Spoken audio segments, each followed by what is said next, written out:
Good evening doctors. Hope करता हूँ आप सबकी तैयारी अच्छे से चल रही होगी, है ना। मेरे पास कई सारे क्वेरीज आए थे और मैं सारी बातों को इंक्लूड करके ये बात कहना चाह रहा हूँ कि कई सारे लोग प्रिपरेशन तो कर रहे हैं बट मोरली डाउन होते जा रहे हैं, है ना। तो आप ये बात ध्यान रखिए, मैं आज आप सबके सामने अगेन ये बात रिपीट करते हुए कह रहा हूँ। मैं ऑलरेडी स्ट्रेटेजी जो मैंने बनाई थी 100 डेज की उसमें ये बात कह चुका था, अभी भी मैं आपको ये कह रहा हूँ कि आप मुझे अपना मेंटर माने, मुझे अपना गुरु माने, ट्रस्ट करें मेरे ऊपर, है ना।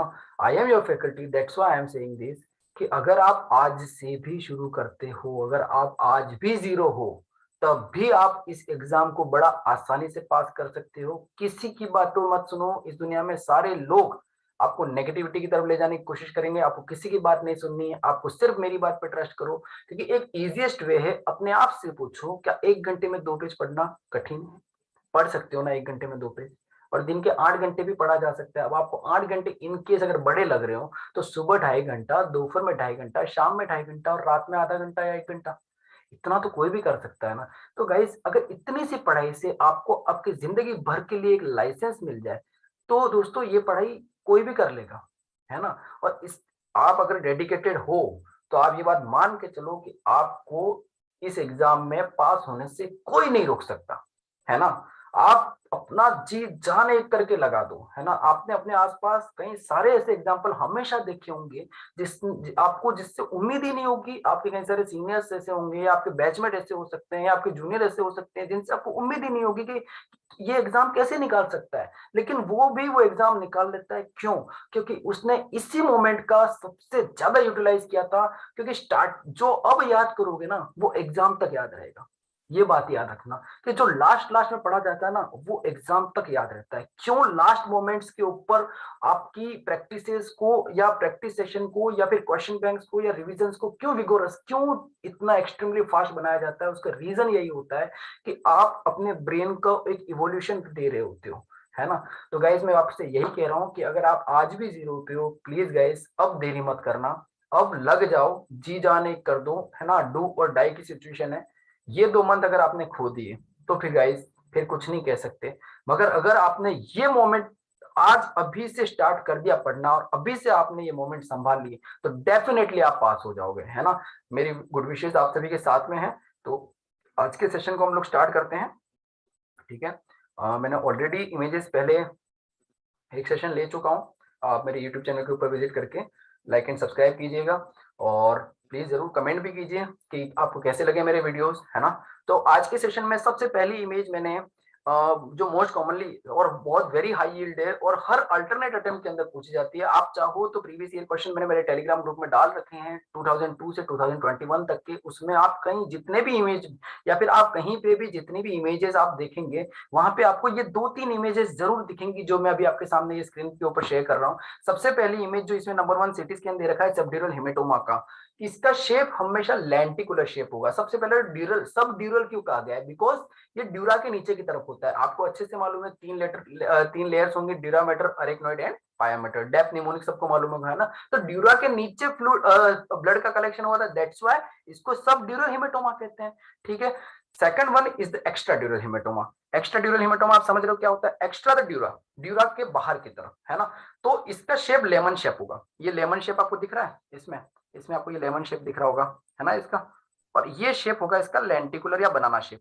ये देखो सब ड्यूरल जो है वो आपको बनाना शेप दिखेगा, ठीक है। और एक्स्ट्रा ड्यूरल जो है वो आपको लेमन शेप दिखेगा, ठीक है। तो ये इमेज अब एग्जाम में गलत मार के नहीं आओगे, है ना। लेमन शेप दिखा मतलब एक्स्ट्रा ड्यूरल है, केले की तरह बनाना की तरह दिखा मतलब सब ड्यूरल है। तीसरे टाइप का एक फेमस हिमेटोमा और होता है जिसको बोलते हैं सब अरेक्नोइड हेमरेज, ठीक है। वो उसका मोस्ट कॉमन कॉज होता है रप्चर इन बेरी एन्यूरिज्म, है ना। बेरी एन्यूरिज्म का रप्चर होने की वजह से ब्लड कलेक्शन हो जाता है सर्कल ऑफ विलिस के अंदर, ठीक है। तो ये 3 टाइप के फेमस हिमेटोमा है, ठीक है। हम आगे बढ़ते हैं। देखो जैसे कि ऑलरेडी जो मैं इमेज एक्सप्लेन कर चुका हूँ और इसमें ये इमेज ऐड करने का मेरा रीजन ये था कि कई सारे लोगों ने एक्स्ट्राड्यूरल हेमेटोमा की इमेज देख रखी है लेमन शेप की, तो वो अधिकतर साइड व्यू टेम्पोरल व्यू देखते हैं। लेकिन अगर इस टाइप से भी पीछे की तरफ अगर ये ऐसी इमेज आती है, ठीक है, जैसा कि आप यहाँ पे देख रहे हैं, इस टाइप से भी अगर ये इमेज भी अगर आपको पीछे की तरफ या कहीं पे भी बॉडी में सॉरी ब्रेन की ऐसी जो सिटी देते हैं उसमें अगर आपको एक लेमन शेप नजर आ रहा है, ड्यूरा के बाहर की तरफ हिमेटोमा आपको कलेक्शन दिखा हुआ नजर आ रहा है, दैट मीन्स वो एक्स्ट्रा ड्यूरल हिमेटोमा है। ठीक है, और यहाँ पे ऑलरेडी बनाना शेप बता रखा है सब ड्यूरल हिमेटोमा का। ठीक है, सब ड्यूरल हिमेटोमा का कॉजेज में कौन कौन सी वेसल्स इन्वॉल्व होती हैं, तो ब्रिजिंग वेन्स का इन्वॉल्वमेंट होता है। ठीक है, और एक्स्ट्रा ड्यूरल के अंदर कौन सी वेसल्स का इन्वॉल्वमेंट होगा, मिडल मेनिंजियल आर्टरी का। ठीक है गाइस, और most common cause of extra ड्यूरल haematoma क्या होता है, ट्रॉमा। जबकि सब ड्यूरल हिमेटोमा एल्डरली जो पेशेंट्स होते हैं, डायबिटिक्स जो होते हैं, अल्कोहलिक जो होते हैं, उनके अंदर सब ड्यूरल हिमेटोमा मिलता है। ठीक है गाइस, तो अब हम आगे बढ़ते हैं। इस टाइप के एक्सरेज अगर आपको दिए जाते हैं तो बहुत सिंपल एक्सरे एफएमजी के एग्जाम में दिए जाते हैं, जरा भी टफ नहीं होते, बस उन एक्सरेज को हल्का सा डिस्टिंग्विश, हल्का सा पहचान करने की जरूरत है। तो मैं आपको बहुत सारे एक्सरेज कराऊंगा, आपके एक्सरे से रिलेटेड सारे के सारे डाउट्स क्लियर करा दूंगा, so no need to worry, just जैसा सिखा रहा हूं वैसा की वैसा पढ़ते जाए। इस इमेज के अंदर आपको क्या नजर आ रहा है, प्लूरल इफ्यूजन नजर आ रहा है। प्लूरल इफ्यूजन मतलब fluid accumulation into the pleura. आप सभी को पता है कि लंग्स की बाहर की लेयर जो होती है वो पेराइटल लेयर होती है, इनसाइड जो लेयर होती है वो विसरल लेयर होती है, उसके बीच में जो कैविटी होती है वो प्लूरल कैविटी होती है। और प्लूरल कैविटी में या लंग्स के उस स्पेसिफिक पार्ट में अगर फ्लूइड का एक्यूमुलेशन होगा, ठीक है, तो वो वहां पे जैसे जब हम एक्सरे करेंगे तो इस टाइप की विजिबिलिटी को शो करेगा। प्लूरल इफ्यूजन के कॉजेज, मोस्ट कॉमनली कॉजेज क्या होते हैं, निमोनाइटिस होता है या फिर कोई अंडरलाइन ट्यूमर कैंसर की कंडीशंस होती हैं, उनकी वजह से प्लूरल इफ्यूजन होता है। ठीक है, मोस्ट कॉमनली कॉजेज यही है। लेफ्ट वेंट्रिकुलर हाइपोट्रोफी भी इसके कॉजेज में आता है, लेकिन मोस्ट कॉमनली इसमें यही होता है रीजन इसका कि निमोनाइटिस हो रहा है या फिर कोई कैंसर है इस टाइप की कंडीशन में, तो उसके लिए बायोप्सी करके ही देखना होगा, एफएनएसी करके उसको पता करेंगे। नेक्स्ट इमेज जो है वो लंग्स के कोलैप्स की है। ठीक है, इसमें आपको ब्रोंकियल कट ऑफ साइन दिख रहा होगा, ब्रोंकियल कट ऑफ साइन मैंने ऑलरेडी यहाँ पे लिखा हुआ भी है।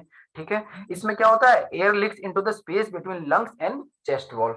ठीक है, तो ये इमेज वेरी इजी है, इसमें आपको एकदम ब्राइट सी सरफेस दिखेगी, एकदम व्हाइट सा आपको दिखेगा। ठीक है, नेक्स्ट मैं आपको जो इमेज शो कर रहा हूँ, ठीक है, एक केस के रूप में इसको मैंने प्रेजेंट किया है कि 19 इयर्स ओल्ड, ऐसे पेपर में आता है, 19 year old male came to you into the OPD and he is a non smoker. ठीक है, वो स्मोकर नहीं है, और एक्यूट उसमें acute onset shortness of breath and right sided chest pain for 2 days हो रहा है। ठीक है, तो गाइज उसमें ऑन एग्जामिनेशन जब आया तब उस आपका एग्जाम आपने जब उसका एग्जामिनेशन किया तो उसकी हार्ट रेट मिली 130 पर मिनट। ठीक है, बीपी 140/80 पर 140/80 मिला mmHg, टेकिप्नोई के रेस्पिरेटरी रेट 40 पर मिनट मिल रही है। लंग्स में जब आपने उसके साउंड्स को जब ऑस्कल्टेट किया तो रिड्यूस ब्रीथ साउंड मिला।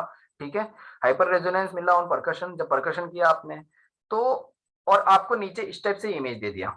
ठीक है, तो इसको आप डायग्नोस कैसे करोगे, ठीक है, कि व्हाट इज दिस, ये ऑलरेडी इसमें टेंशन निमोथोरेक्स आंसर दे रखा है, लेकिन इसको डायग्नोस कैसे किया जाए कि टेंशन निमोथोरेक्स होता क्या है। तो अगेन मैं आपको ये बता रहा हूँ, ठीक है, ये जो लेयर है, ठीक है, मैं आपको बता देता हूँ, लंग्स की जो आउटर लेयर है, ये जो पी लिखा हुआ है मतलब पैराइटल लेयर है। ठीक है, ये वी मतलब विसरल लेयर, इसके बीच में ये जो स्पेस है ये क्या है, प्लूरल स्पेस है।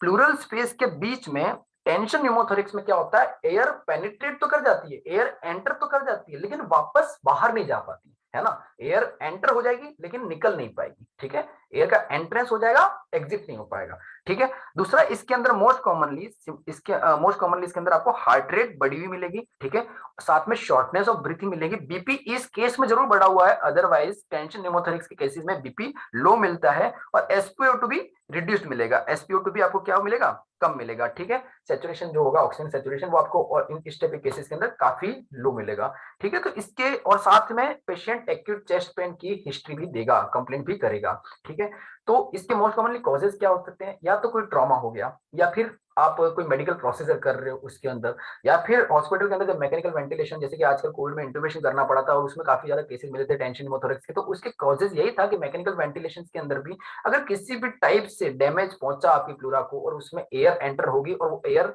बाहर नहीं जा पा रही है, उसकी वजह से टेंशन निमोथोरेक्स डेवलप हो जाता है। ठीक है, तो कुछ नहीं करना है, इसको निडल डिकम्प्रेशन के थ्रू इसका ट्रीटमेंट होता है। ठीक है, लेकिन आपके पास एग्जाम में इस तरह की इमेज मोस्ट कॉमनली एफएमजी में तो खाली सिंपल सी इमेज देते हैं और डायग्नोसिस पूछते हैं, है ना। तो टेंशन निमोथोरेक्स में आपको इस टाइप का कंप्लीट ब्लैक डिस्कलरेशन मिलेगा। ठीक है, इससे आपको क्या नजर आ रहा है, ये जो आपको नीचे एरो देखे, जो ये जो एरो यहाँ पे किया गया ना, ये क्या है, यहाँ पे इसका ये जो साइन दिख रहा है, यहाँ से ट्रॉमा हुआ था। ठीक है, ये ट्रॉमेटिक स्पेस है। ठीक है, और इसमें पूरी एयर भरी हुई नजर आ रही है। इसको देख के कहीं कोलैप्स, लंग कोलैप्स से कहीं कंफ्यूज मत हो जाना, ध्यान रखना पूरी एयर अंदर घुसी हुई है। ठीक है, और साथ में हिस्ट्री भी दे रखी है पेशेंट की। तो नेक्स्ट इमेज में हम लोग आ रहे हैं, वेरी इंपॉर्टेंट इमेज है, वेरिकोस। ठीक है, वेरिकोस आप सभी को मालूम है, डायलेटेशन ऑफ वेन्स, ठीक है। उसके मोस्ट कॉमन कॉजेज क्या होते हैं? वेल्वुलर एब्नॉर्मलिटी है, वॉल्व जब प्रॉपर्ली काम नहीं कर पाते हैं तो फ्लूइड जो भी ब्लड है वो क्या होगा, एक्यूमुलेट होने लगेगा, जिसकी वजह से वेसल्स डायलेट होने लगेंगी। ये जितनी भी वेन्स के डिसऑर्डर है उसके ऊपर भी आजकल बहुत ज्यादा कॉमन क्वेश्चन पूछने लग गए हैं, जैसे इसोफेजियल वेरिसिस के ऊपर भी जब डायलेटेशन ऑफ वेसल्स हो जाता है, साथ में वेरिकोस का भी क्वेश्चन पूछते हैं, साथ में हेमरोइड्स के अंदर भी जो आर्टरीज होती हैं, जो वेन्स होती हैं, उनके अंदर डायलेटेशन मिलने लग जाता है। तो इस टाइप की इमेज अगर आती है तो आपको इसमें या तो इस टाइप की इमेज देख के वो ये पूछ लेते हैं कि what would be the next step of management. तो आपको ध्यान रखना है कि अगर इस टाइप की वेरिकोस वेन्स के अंदर वॉल प्रेजेंट होते हैं, आर्टरी के अंदर वॉल्स नहीं होते हैं, आर्टरी की ट्यूनिका मीडिया बहुत मोटी होती है, थिक होती है, जबकि वेन्स की ट्यूनिका मीडिया उस सॉरी वेन्स के अंदर वॉल्स प्रेजेंट होते हैं। ये मेन उसके डिफरेंसेस हैं, ठीक है गाइस। तो इसमें हम क्या करेंगे, वॉल्स को रिपेयर करेंगे नंबर वन, उसके भी पहले हम इनको स्टॉकिंग्स पहनने को बोलते हैं, ठीक है। और मेडिकल मैनेजमेंट के अंदर हम इनको डेफ्लॉन फ्लेवोनॉइड्स देते हैं। अगर आपकी फैमिली में भी अगर कोई वेरिकोस अगर है किसी को, तो आप उनको स्टॉकिंग्स पहनने को कहें, साथ में उनको डेफ्लॉन 1000 mg BD इनको प्रिस्क्राइब किया जाता है, ठीक है। साथ में किसी को जैसे हिमोरॉइड्स का डिसऑर्डर भी होता है तो उसमें भी डेफ्लॉन दिया जाता है। दे आर फ्लेवोनॉइड्स जिनका काफी ज्यादा इफेक्ट होता है वेसल्स को, जो डायलेटेड वेसल्स होती है उनको कंप्रेस करने के लिए, ठीक है। नेक्स्ट इमेज जो है वो वीनस अल्सर की है। Venus ulcer mainly caused by abnormal और डैमेज्ड वेन्स, ठीक है। ये वाउंड होता है जो लेग पे और एंकल पे होता है, तो इस टाइप की इमेज वीनस अल्सर को रिप्रेजेंट करेगी। नेक्स्ट ये जो इमेज है ये पैथो की फेवरेट इमेज है, ठीक है। आप सभी ने नेक्रोसिस बहुत ज्यादा सुना होगा। सेल इंजरी वाला चैप्टर जब आप पढ़ते हैं पैथो के अंदर, तब आपने मोस्ट कॉमनली नेक्रोसिस पढ़े होंगे, कोगुलेटिव नेक्रोसिस, क्या बोलते हैं, लिक्विफेटिव नेक्रोसिस, कैसियस नेक्रोसिस, है ना।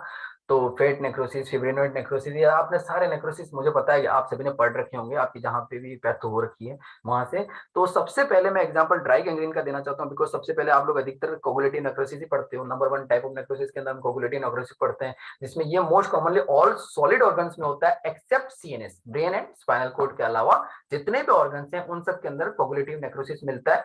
और ये dry gangrene is the example of, dry gangrene is the classical example of coagulative necrosis.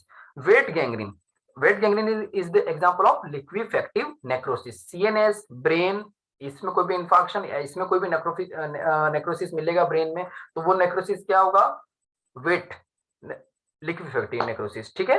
तो आपको ऐसे याद रखना है कि जैसे ब्रेन के अंदर फ्लूइड होता है सीएचएफ, है ना, तो वो गीला होता है, उसी तरह से वेट अगर गैंग्रीन मिलेगा तो वेट गैंग्रीन मतलब लिक्विफेक्टिव नेक्रोसिस का टाइप है। जैसे याद रखना चाहो वैसे आप याद रख सकते हैं, ठीक है।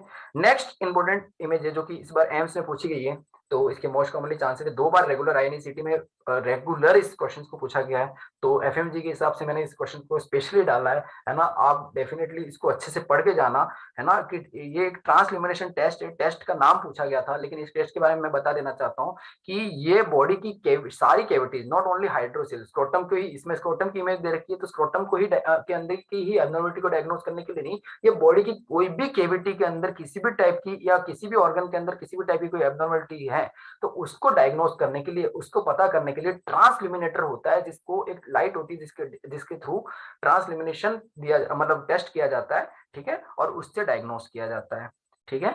तो नेक्स्ट इमेज में हम आते हैं।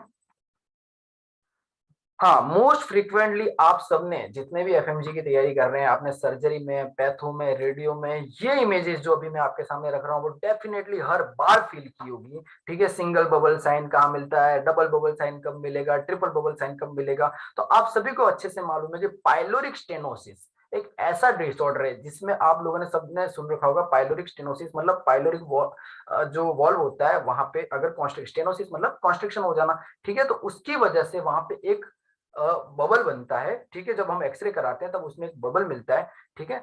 उस बबल को बोलते हैं हम single bubble. Single bubble most commonly किसे मिलता है, पाइलोरिक स्टेनोसिस। इस इमेज इसमें मैंने जो इमेज शो कर रखी है वो डबल बबल की कर रखी है। इसमें 2 बबल है, एक बबल ये वाला और एक बबल ये वाला। तो डबल बबल साइन किसके अंदर मिलेगा आपको, ड्यूडेनल एट्रेजिया के अंदर। एट्रेजिया मतलब एब्सेंट, ठीक है, चाहे ट्रेकियोइसोफेजियल फिस्टुला के अंदर भी इसोफेजियल एट्रेजिया जैसे होता है ना एक टाइप के अंदर, तो एट्रेजिया मतलब एब्सेंट। तो ड्यूडेनल एट्रेजिया मतलब एक एंड जो है वो इस टाइप से क्लोज्ड होगा, उसका कुछ भी ओपनिंग नहीं होगा, लाइक दिस, ठीक है। तो ब्लाइंड उसकी ओपनिंग होगी, मतलब ब्लाइंड एंड होगा उसका, ठीक है। तो सिंगल बबल साइन कहां पे मिलेगा? पाइलोरिक स्टेनोसिस में। डबल बबल साइन कहां मिलेगा? डिड्यूनल एट्रेसिया में। और ट्रिपल बबल साइन कहां मिलेगा आपको? जेजुनल एट्रेसिया में। ठीक है। और एक बात आप ध्यान रखना, कोई भी गैस्ट्रिक परफोरेशन होगा, ये नीचे जो मैंने ये जो इमेज दे रखी है वो गैस्ट्रिक परफोरेशन की इमेज है।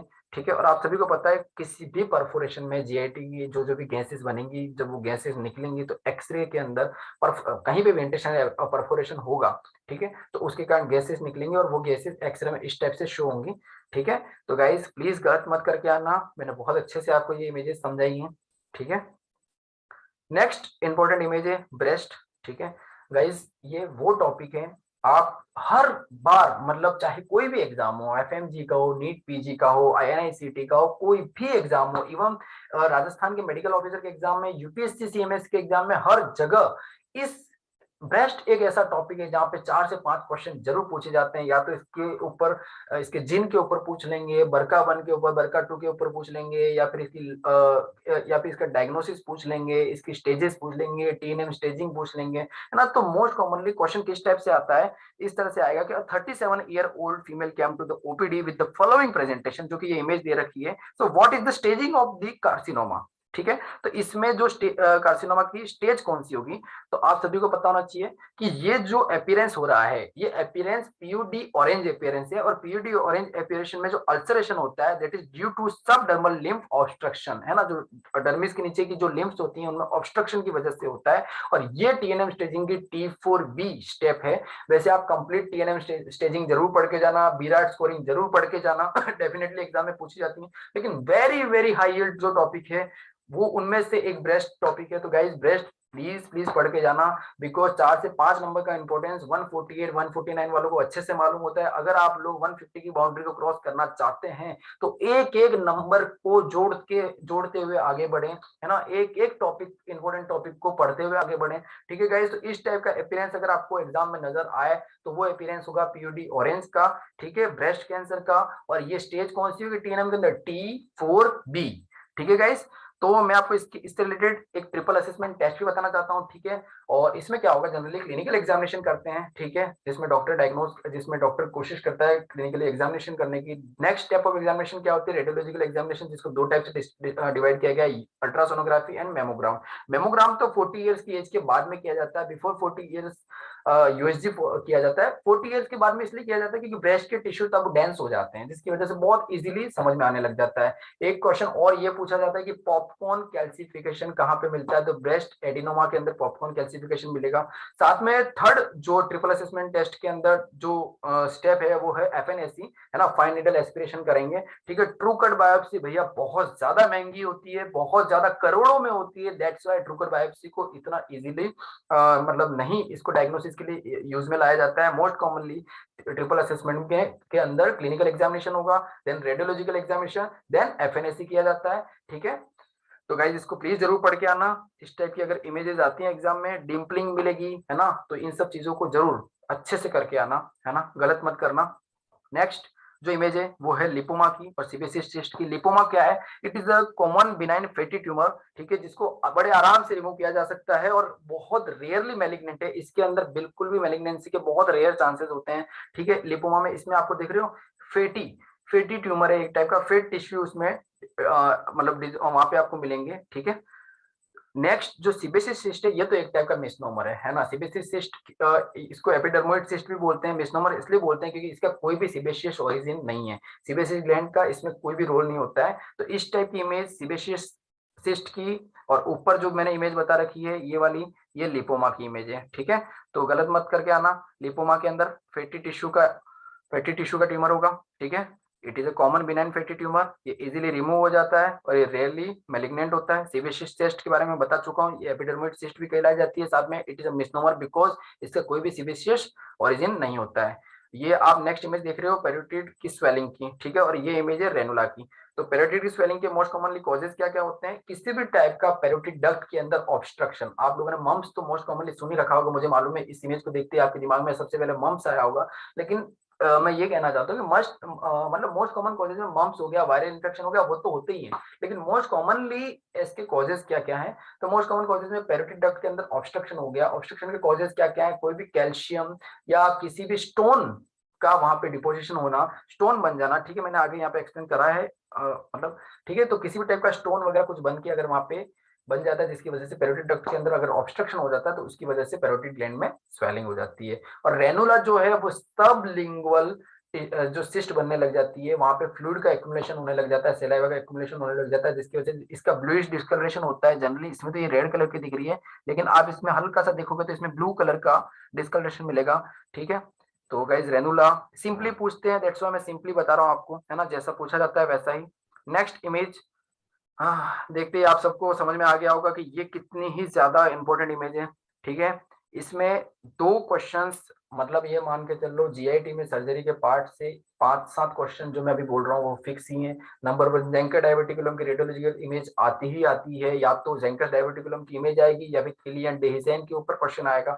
नंबर 2 इसोफेजियल ट्रेसिया के ऊपर। Number 3 achalasia cardia, very very important topic है। Number 4 carcinoma of oesophagus, ultimately important topic है। Boerhaave syndrome, Barrett oesophagus, Mallory Weiss tear, Schatzki ring, मतलब ये डिफ्यूज इसोफेजियल स्पाज्म, आप मान के चलो ये जो 5-7 बीमारियां मैंने आपको गिनाई है, डेफिनेटली आप अभी 4 जून के पेपर में कोई ना कोई इन 4-5 बीमारियों में से एक बीमारी 101% पाएंगे, ठीक है। तो मैंने यहाँ पे उनमें से भी जो सबसे ज्यादा इंपॉर्टेंट है डिसऑर्डर वो है एक्लेजिया कार्डिया, उसको एक्सप्लेन किया है। एक्लेजिया कार्डिया में होता क्या है, मोस्ट कॉमनली इसमें क्वेश्चन जो पूछे जाते हैं दिसंबर के अंदर, दिसंबर 2021 में भी पूछा गया है ना, जून में भी पूछा गया। आप चाहें तो प्रीवियस ईयर क्वेश्चन को सोल्व करें, ये हर बार पूछे जाने वाले टॉपिक्स हैं, है ना।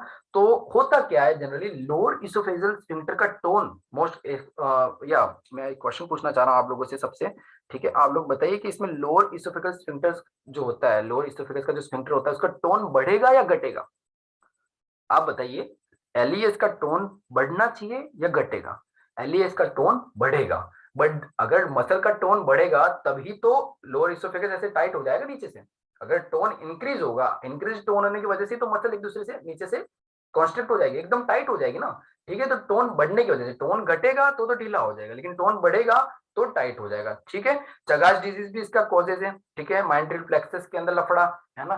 तो ये सब आपको जब सर्जरी पढ़ाएंगे या आपने पढ़ा होगा, है ना। तो जो क्वेश्चन मोस्ट कॉमनली पूछे जाते हैं, एलिस का टोन पूछा जाता है तो इंक्रीज होता है। नंबर 2, इसमें डिस्फेजिया किसके लिए ज्यादा मिलता है, तो आप खुद बताओ, जब मसल का टोन टाइट हो गया, ठीक है, तो पानी जब जाएगा, कोई भी लिक्विड जाएगा तो वो उस मतलब स्टिफनेस को धक्का दे पाएगा क्या? नहीं दे पाएगा ना। लेकिन कोई भी सॉलिड चीज गई, मान लो कि सॉलिड चीज कोई खाने का, जैसे फूड का बोलस किया, है ना, तो फूड का बोलस जब जाएगा तो वो तो उसको धक्का लगाएगा, तो क्या होगा, इसोफेगस थोड़ा सा खुल जाएगा और फूड जो सॉलिड है वो तो इजीली चला जाएगा, ठीक है। तो सॉलिड के लिए तो डिस्फेजिया कम होगा, बट लिक्विड के लिए डिस्फेजिया ज्यादा होगा। तो अब ये बात आप ध्यान रख के चलना कि एक्लेजिया के कार्डिया के अंदर definitely most commonly dysphagia liquid के लिए ज्यादा होता है, सॉलिड के लिए कम होता है। वैसे होता दोनों के लिए है डिस्फेजिया, लेकिन सॉलिड्स के लिए कम होता है, लिक्विड के लिए ज्यादा होता है, क्योंकि लिक्विड प्रेशर नहीं कर पाता है और आगे नहीं जा पाता है। दूसरा, इसमें से ये क्वेश्चन पूछा जाता है कि bird big appearance, single one liner पूछ लेते हैं कि bird big appearance seen in, मतलब क्वेश्चन पूछ लेते हैं कार्सिनोमा इसोफेगस में एक्लेजिया कार्डिया में कहां पे मिलेगा, तो वहां पे एक्लेजिया कार्डिया मार के आना। एक्लेजिया कार्डिया के अंदर आपको पेंसिल टिप, ये इमेज देख रहे होंगे आपको, ये पेंसिल की टिप की तरह, लाइक ये पेन है तो इस पेन की टिप की तरह आपको इमेज मतलब दिख रही होगी इसको, है ना। दूसरा, बर्ड बिग अपीयरेंस दिख रहा होगा, है ना। रेड टेल अपीयरेंस भी कई सारी बुक्स में लिखा हुआ है और वो कंप्लीटली गलत लिखा हुआ है, क्योंकि रेड टेल अपीयरेंस दिखाई देता है किसमें, सीए इसोफेगस के अंदर, ठीक है। मैं ये क्लेरिफाई कर देता हूं कि रेड टेल अपीयरेंस केवल और केवल सी इसोफेगस के अंदर दिखेगा, एक्लेजिया कार्डिया के अंदर bird big appearance and pencil tip appearance मिलेगा, ठीक है गाइस। तो गलत मत करके आना। दूसरा, सीए इसोफेगस के अंदर से भी इस टाइप के क्वेश्चन पूछे जा सकते हैं। अब आप देखो यहाँ पे सीए इसोफेगस के अंदर जनरली होता क्या है, ये एक मास बन जाता है, किसी भी टाइप का इस तरह का मास बन गया। आप देख रहे होंगे ये जो मास बना हुआ है यहाँ पे, ये जो मैंने सर्कल किया है इसके बीच में एक मास बन रहा है, ठीक है। तो वो मास क्या करेगा, पानी तो, फॉर एग्जांपल मान लो ये इसोफेगस है, ठीक है, इसोफेगस एक पाइप की तरह होता है, तो पानी तो रास्ता बना के इसमें से निकल जाएगा, ठीक है, पानी तो मान लो यूं करके कहीं ना कहीं से रास्ता बना के निकल जाएगा, लेकिन सॉलिड वाला जो पार्ट होगा वो आके यहाँ पे कहीं ना कहीं अटक जाएगा। तो इसमें डिस्फेजिया सॉलिड के लिए ज्यादा होता है, लिक्विड के लिए कम होता है, क्योंकि लिक्विड तो रास्ता बना के निकल जाता है। और इसी कारण जब बेरियम स्वेलो कराते हैं, 3 चीजें मैं बेरियम के ऊपर बोलना चाहता हूँ, है ना। बेरियम स्टडी इसोफेगस में हम क्या कराते हैं, बेरियम स्वेलो। बेरियम मील किसकी स्टडी के लिए देते हैं, स्टोमक की। और बेरियम इनेमा कॉलोन वाले पार्ट के लिए, ठीक है। तो इन चीजों को जरूर याद रखना, ठीक है। नेक्स्ट, कार्सिनोमा ऑफ कोलोन की ये जो स्टडी, बेरियम स्टडी की है, इसमें एप्पल को रेफरेंस मिलता है, ये भी मोस्ट कॉमनली पूछा जाता है। तो इन 3 चीजों को जरूर याद रखना भाई, achalasia cardia, CA oesophagus, carcinoma of colon, Boerhaave syndrome, Zenker's diverticulum, है ना, oesophageal varices, portal hypertension, Mallory Weiss tear, Schatzki ring, diffuse oesophageal spasm, इन सब की इमेजेस के ऊपर डेफिनेटली 101% क्वेश्चन पूछा जाएगा, ठीक है। और सी इसोफेगस के अंदर आपको ये बात ध्यान रखनी है कि डिस्फेजिया जो पूछा जाता है वो एक्लेजिया कार्डिया के अंदर लिक्विड्स के लिए डिस्फेजिया ज्यादा होता है, सॉलिड्स के लिए कम होता है। क्यों? क्योंकि लिक्विड प्रेशर नहीं कर पाएगा, सॉलिड प्रेशर करके खाना जो होता है वो आगे बढ़ जाता है, ठीक है गाइस। तो टाइम वेस्ट नहीं करते हम आगे आते हैं। कुछ ऐसे डिसऑर्डर जो बर्थ डिफेक्ट होते हैं, ठीक है। सबसे पहले इमेज आपको क्लेफ्ट लिप एंड पैलेट की नजर आ रही है, ठीक है। ये इमेज पूछी गई है अभी भी रिसेंट पेपर के अंदर, दैट्स व्हाई मैंने अपने इमेज बैंक में ऐड किया है, और बहुत ही ज्यादा इंपॉर्टेंट इमेज है। इसमें क्या होता है, मैक्सिलरी एंड मीडियल नेसल जो एलिवेशन होते हैं वो मर्ज नहीं हो पाते हैं प्रॉपरली, ठीक है। मैक्सिलरी वाला ये वाला पार्ट हो गया, और नेसल जो एलिवेशन होते हैं वो प्रॉपरली मर्ज नहीं हो पाते हैं। क्यों? क्योंकि न्यूरल क्रेस्ट सेल्स बराबर से वहां पे माइग्रेट करके मतलब वहां तक पहुंच नहीं पाती हैं। तो जब तक न्यूरल क्रेस्ट सेल्स नहीं पहुंचेंगी, मैक्सिलरी और मीडियल नेसल की जो एलिवेशन है वो प्रॉपरली मर्ज नहीं हो पाएंगे, जिसके कारण या तो यूनिलेटरल या बाइलेटरल क्लेफ्ट लिप होने लग जाता है, ठीक है। मोस्ट कॉमनली ये कंसेंग्विनिटी जिन कपल्स में होती हैं उनके अंदर नजर आता है ना।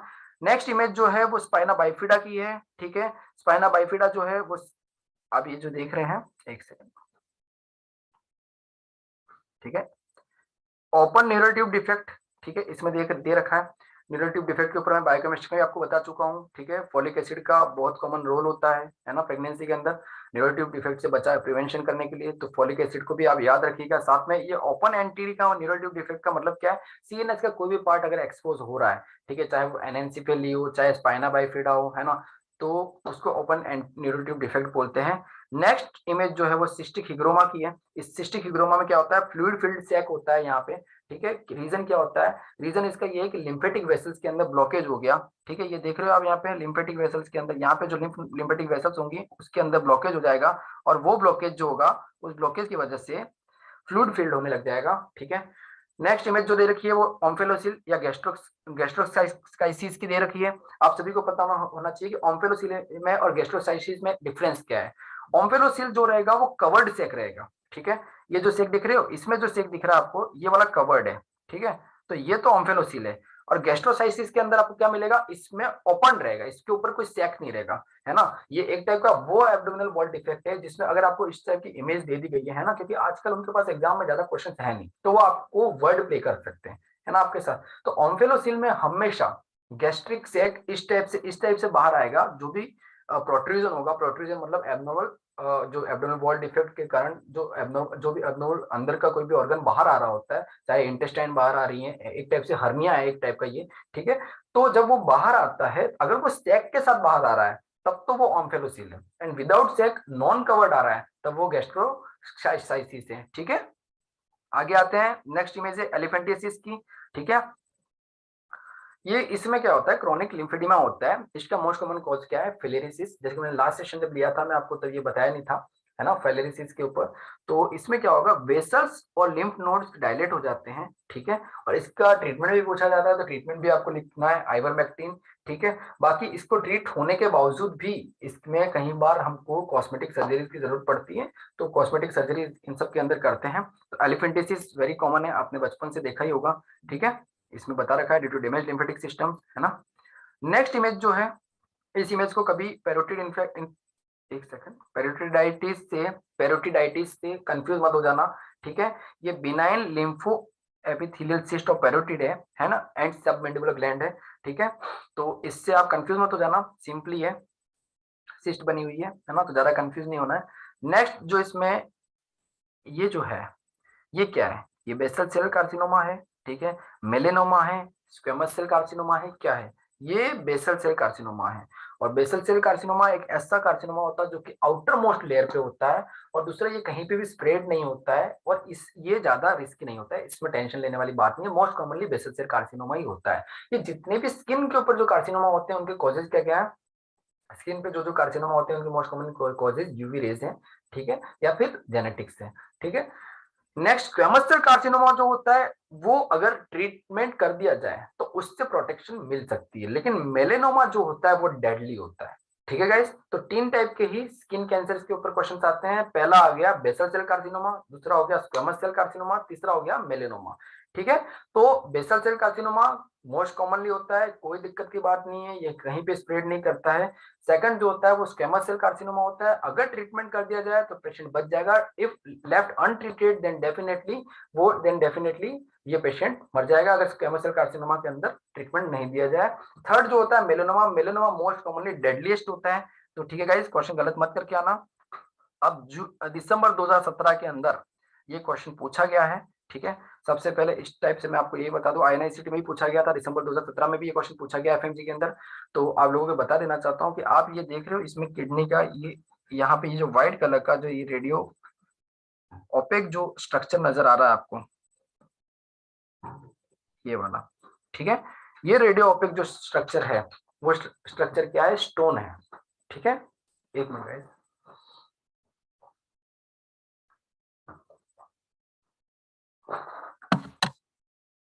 ठीक है। तो एनसीसीटी जब किया था, है ना, नॉन कॉन्ट्रास्ट जब सीटी किया था, सबसे बेस्ट वही इन चीजों को डायग्नोस करने के लिए होता है, इन स्टोन के लिए। तो एनसीसीटी जब किया गया तो उसमें रीनल स्टोन इस तरह से अपेयर हुआ। आप सभी ने स्टोन्स तो मोस्ट कॉमनली सुन ही रखा होगा। ठीक है, चार टाइप के स्टोन्स होते हैं। नंबर वन कैल्शियम स्टोन्स, ठीक है, जो कि कैल्शियम ऑक्सलेट के डिपोजिशन की वजह से होते हैं, मोस्ट कॉमनली यही होते हैं। सेकंड होते हैं यूरिक एसिड के स्टोन। ठीक है, इस पे ये क्वेश्चन पूछा जाता है कि सारे स्टोन रेडियो ओपेक होते हैं, सिर्फ एक एक टाइप की स्टोन रेडियोल्यूसेंट होते हैं, कौन से, यूरिक एसिड स्टोन्स। तो गाइस, जो इसमें मोस्ट कॉमनली क्वेश्चन पूछे जाते हैं वो यही पूछे जाते हैं कि कौन से स्टोन्स रेडियो ओपेक है, कौन से स्टोन रेडियोल्यूसेंट है। तो एक ही स्टोन ऐसा मोस्ट कॉमनली है, एक ही टाइप है, यूरिक एसिड के जो स्टोन्स हैं वो रेडियोल्यूसेंट है। बाकी कैल्शियम स्टोन्स हो, स्ट्रोवाइट स्टोन हो, सिस्टन स्टोन हो, सिस्टन स्टोन के बारे में मैंने आपको ऑलरेडी बायोकेमिस्ट्री की जो क्लास ली थी उसमें समझा चुका हूँ। सिस्टीन यूरिया जब होता है ना, तो सिस्टीन यूरिया की वजह से क्या होगा, और एक पांचवें टाइप के और अलग से एक एक्स्ट्रा स्टोन्स है जिनको ज़ैंथाइन स्टोन्स भी बोलते हैं। तो सिस्टीन यूरिया के अंदर सिस्टीन का डिपोजिशन होने लगेगा, जिसकी वजह से सिस्टीन के स्टोन्स बनने लग जाएंगे। कैल्शियम ऑक्सीलेट में कैल्शियम ऑक्सीलेट के डिपोजिशन की वजह से कैल्शियम स्टोन बनने लग जाएंगे। यूरिक एसिड के डिपोजिशन से यूरिक एसिड के स्टोन्स बनेंगे। स्ट्रूवाइट स्टोन्स ये भी रेडियो ओपेक होते हैं, ये फॉस्फेट के डिपोजिशन की वजह से होते हैं, या फिर एस्ट्राजोलामाइड ड्रग का साइड इफेक्ट होता है। ठीक है, या फिर प्रोटीज का। मोस्ट कॉमनली इस टाइप के स्ट्रूवाइट स्टोन फीमेल में क्यों मिलते हैं, क्योंकि आप लोगों ने सबने सुन रखा होगा, हर एक फीमेल लाइफ में हर 3 से 4 साल के अंदर अंदर एक न एक बार यूटीआई जरूर होता है ना, हर एक फीमेल को। तो यूटीआई मोस्ट कॉमनली फीमेल के अंदर मोस्ट कॉमन होता है। ठीक है, और मोस्ट कॉमन फैक्टर कौन सा होता है, प्रोटियस मिराबिलिस। ठीक है, प्रोटियस मिराबिलिस का इन्फेक्शन। ठीक है, तो गाइस ये यूटीआई फीमेल्स के अंदर एक बहुत बड़ी मतलब दिक्कत पैदा करता है, या तो वो स्टोन्स भी बनाता है, वो इनफर्टिलिटी तक ले जाता है। Most common cause of infertility in India is TB, tubal TB, है ना। तो गाइस इन सब चीजों को भी आप गायने के हिसाब से, जब मैं गायने में पढ़ाऊंगा तो मैं आपको ये चीजें बताऊंगा। तो TB most common cause of infertility in womens in India है। ठीक है, और ऐसे न ऐसे जो प्रोटीज का जो इन्फेक्शन होता है, प्रोटीज मिराबिलिस का, उसके कारण जो स्टोन्स बनते हैं फीमेल्स के अंदर, उन स्टोन्स को मोस्ट कॉमनली हम क्या बोलते हैं, स्टेगहोर्न कैलकुलाई। ठीक है गाइस, तो चारों स्टोन्स मैं वापस रिपीट कर रहा हूं। नंबर वन कैल्शियम स्टोन हो गया, नंबर टू स्ट्रोवाइट स्टोन्स हो गया। स्ट्रोवाइट स्टोन्स में फॉस्फेट की डिपोजिशन की वजह से, या एस्ट्रोजोलामाइड ड्रग के साइड इफेक्ट की वजह से, या फिर यूटीआई जो मोस्ट कॉमनली फीमेल्स में होता है, प्रोटियस मिराबिलिस की इंफेक्शन की वजह से। ठीक है, उसके कारण स्टेगहोर्न कैलकुलाई बनते हैं। थर्ड हो गया यूरिक एसिड का डिपोजिशन, ये सिंगल एक ऐसे ऐसे मतलब स्टोन्स होते हैं जो रेडियोल्यूसेंट होते हैं। और फोर्थ टाइप के जो है वो सिस्टेन स्टोन्स हैं, सिस्टेन यूरिया आप सभी को पता होगा, बायोकेमिस्ट्री में पढ़ा भी चुका हूं, और ज़ैंथाइन स्टोन। ठीक है, तो दिसंबर 2017 में पूछा गया है। प्लीज गाइस, मैं जो ये बोलता हूँ दिसंबर 2017, आईएनआईसीटी नवंबर, जो भी डेट्स बोलता हूँ, जो भी ईयर्स बोलता हूँ, प्लीज आज जाके दिसंबर 2017 का पेपर देखना, उसमें ये क्वेश्चंस पूछा गया है। ठीक है, तो गाइस आगे बढ़ते हैं। नेक्स्ट अगेन, ये इमेज दिसंबर 2017 के अंदर रोबोटिक सर्जरी की दी गई है। आईएनआईसीटी नवंबर 2020 के अंदर भी रोबोटिक सर्जरी की इमेज दी गई थी। तो जो जो दोनों इमेजेस दी गई हैं, ये नीचे जो डॉक्टर्स के साथ में इमेज है वो एम्स के अंदर दी गई थी। इन लोगों को तो बाकी एम्स के अंदर तो काफी इजीली पूछा गया था। ठीक है, लेकिन आपको ऐसा लग रहा होगा इजी है, लेकिन नहीं, ये कंफ्यूजन पैदा कर रहा था। वहां पे ऑप्शन में लेप्रोस्कोपी भी डाल रखा था, और साथ में डॉक्टर भी खड़ा था, तो उनको ऐसा लग रहा था कि ये लेप्रोस्कोपी सर्जरी ना हो, है ना। और ऊपर ये जो इमेज है ये दिसंबर 2017 के अंदर पूछी गई है। इमेज नंबर 1 जो है वो एफएमजी के अंदर पूछी गई है। इमेज नंबर 2 जो है वो आईएनआईसीटी एम्स के अंदर पूछी गई है ना। तो अपडेटेड इमेजेस है ना, जैसे कि पूछते हैं कि लेटेस्ट एंटी ट्यूबरकुलर ड्रग कौन सी है जिसको ऐड किया गया, तो बिडाक्विलिन के ऊपर भी क्वेश्चन पूछा गया है ना। तो गाइज गलत मत करके आना। नेक्स्ट जो इमेज है एंडोस्कोपी रिट्रोग्रेड कोलेंजियो पेनक्रेटोग्राफी की, है ना। स्टोन्स की बात चल रही है, तो यहाँ पे भी हम स्टोन्स को क्लियर करें। इसमें ये जो है ये कॉमन बाइल डक्ट है, ठीक है। ये जो एरो में कर रहा हूँ ये कॉमन बाइल डक्ट है, और ये ड्यूडेनोस्कोप है, ठीक है। ये जो नली जा रही है ये ड्यूडेनोस्कोप की है, और ये यहाँ पे मल्टीपल स्टोन्स हैं। ये जो ब्लैक कलर के छोटे छोटे डिस्कलरेशन दिख रहे हैं आपको गड्ढे, जब आप प्रैक्टिस में आएंगे क्लिनिकल प्रैक्टिस में, तब आपको ये डिफ्रेंशिएट करना बड़ा आराम से आ जाएगा। लेकिन फिर भी आपको यहाँ पे ये आपको मैं एक बार फिर से इसको हटा देता हूँ, आपको नजर आ जाएगा, ठीक है। ये हल्का हल्का ये ब्लैक ब्लैक डिस्कलरेशन दिख रहा है, ये ठीक है, वो क्या है, स्टोन्स हैं। मैं एक बार हल्की सी बेसिक एनाटॉमी रिपीट कर देता हूँ यहाँ पे। लीवर से निकलती है क्या, लेफ्ट और राइट हिपेटिक डक्ट। ये मान लो लेफ्ट हिपेटिक डक्ट है, ये राइट हिपेटिक डक्ट है, ठीक है। तो लेफ्ट और राइट हिपेटिक डक्ट मिलकर क्या बनाती है, कॉमन हिपेटिक डक्ट, ठीक है। और यहाँ पे क्या होता है, गॉल ब्लेडर। तो गॉल ब्लेडर से कौन सी डक्ट निकलती है, सिस्टिक डक्ट। तो सिस्टिक डक्ट और कॉमन बाइल डक्ट मिलकर दोनों मिलकर क्या बनाएंगी, कॉमन बाइल डक्ट। अब कॉमन बाइल डक्ट नीचे जाके किससे मिलती है, यहाँ पे क्या होता है, पेनक्रियास। तो पेनक्रियास से कौन सी दो वेसल्स निकलती है, मेन पेनक्रिएटिक डक्ट और माइनर एसेसरी पेनक्रिएटिक डक्ट। तो मेजर डिड्यूनल पेपिला के थ्रू मेन पेनक्रिएटिक डक्ट की ओपनिंग होती है, और माइनर डिड्यूनल पेपिला के through accessory pancreatic duct. Pancreas की भी दोनों एक्सोक्राइन एंडोक्राइन फंक्शन है ना। अल्फा क्या रिलीज करेगी, ग्लूकेगॉन। बीटा क्या रिलीज करेगी, इंसुलिन। डेल्टा क्या रिलीज करेगा, सोमेटोस्टेटिन, ठीक है गाइस। तो गलत मत करके आना, है ना। तो अगेन मैं रिपीट करता हूँ, ये सबसे ऊपर left and right hepatic duct है जो कि लीवर से निकल रही हैं। ये क्या बनाती हैं, कॉमन हिपेटिक डक्ट। जब उनसे ये गॉल ब्लैडर से निकलने वाली सिस्टिक डक्ट मिल जाती है, तब ये दोनों मिलकर ये मतलब ये वेसल मिलकर क्या बनाएंगे, common bile duct. Cystic duct और कॉमन हिपेटिक डक्ट मिलकर क्या बनाएंगे, कॉमन बाइल डक्ट। और वही कॉमन बाइल डक्ट नीचे मेजर डिड्यूनल पेपिला के अंदर मेन पेनक्रिएटिक डक्ट के साथ में मिलकर ओपनिंग करेगी, ठीक है। तो ये तो बेसिक एनाटॉमी थी, ठीक है। आगे आते हैं, ये ड्यूडेनोस्कोप था। यहाँ पे ये छोटे छोटे ये जो स्टोन है मैंने बता रखे हैं आपको,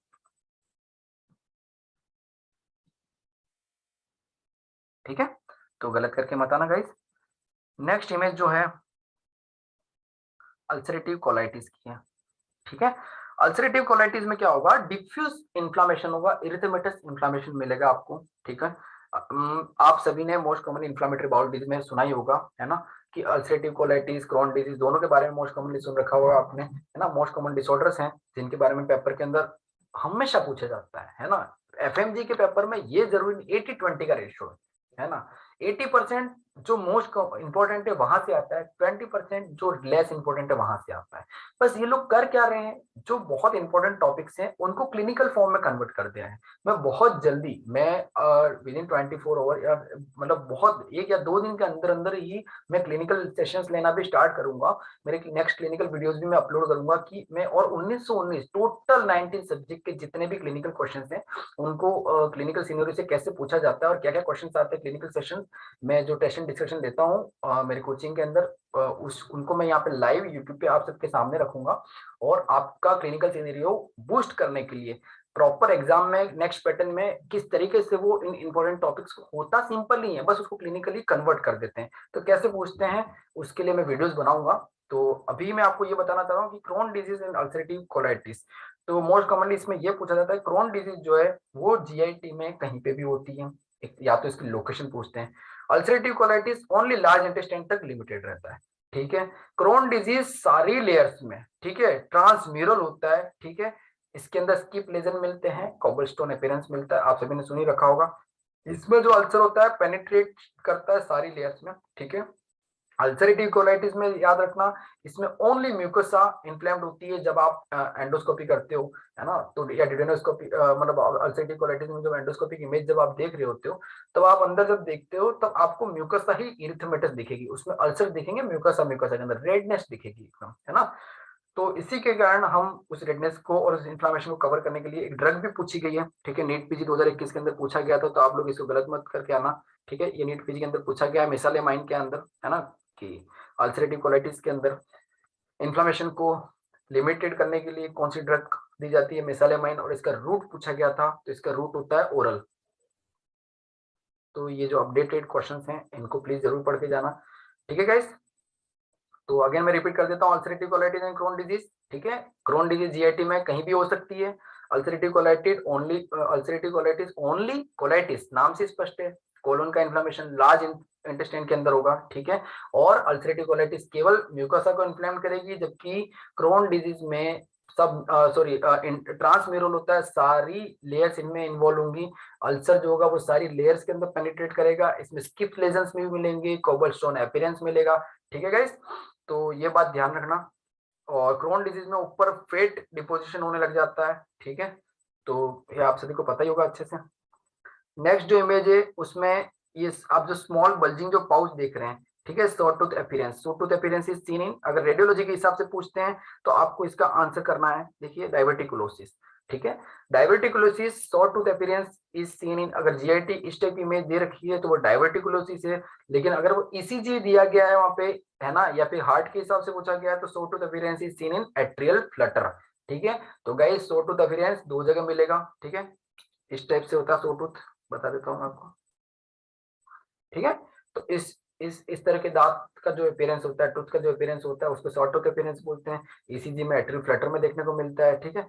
जीआईटी में ऐसा स्मॉल बल्जिंग पाउच अलग से बाहर निकल जाते हैं, उसके कॉजेस क्या क्या होते हैं, इसके मेन कॉजेस होते हैं फैटी डाइट बहुत ज्यादा लेना, बहुत ज्यादा फैटी डाइट जो लोग ले रहे होते हैं, साथ में अगर फाइबर लेस ले रहे होते हैं, ठीक है, तो इसमें पीरियडिक इन्फ्लामेशन होता है आउट पाउचिंग का, है ना।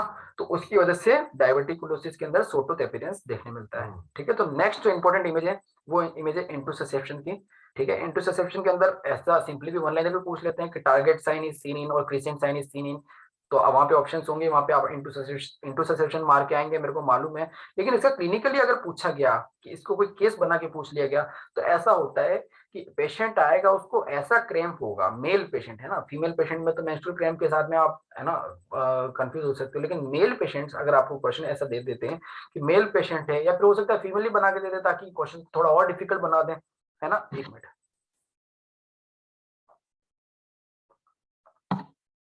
फीमेल पेशेंट मान लो आपको दे दी, उसको कोई क्रैम्प है और इतना सडनली वो फीमेल ऐसा क्रैम्प आ रहा है कि वो लाउडली क्राइंग कर रही है, ठीक है, और उसको वो दर्द हर 15-20 मिनट में उठता है और चला जाता है, 15-20 मिनट बाद उठेगा, 5 मिनट रहेगा, और इतना जोर से दर्द होगा कि वो लड़की वहां पे तड़प उठेगी, वो लड़का वहां पे रो उठेगा, लाउड क्राइंग करेगा। दैट्स व्हाई मैंने यहाँ पे लिख भी रखा है कि loud crying that comes and goes every 15 to 20 minutes, ठीक है। साथ में जब आज आप इस पेशेंट का एग्जामिनेशन करेंगे तो हेमेटोइमेसिस भी मिलता है और मलीना भी मिलता है ना।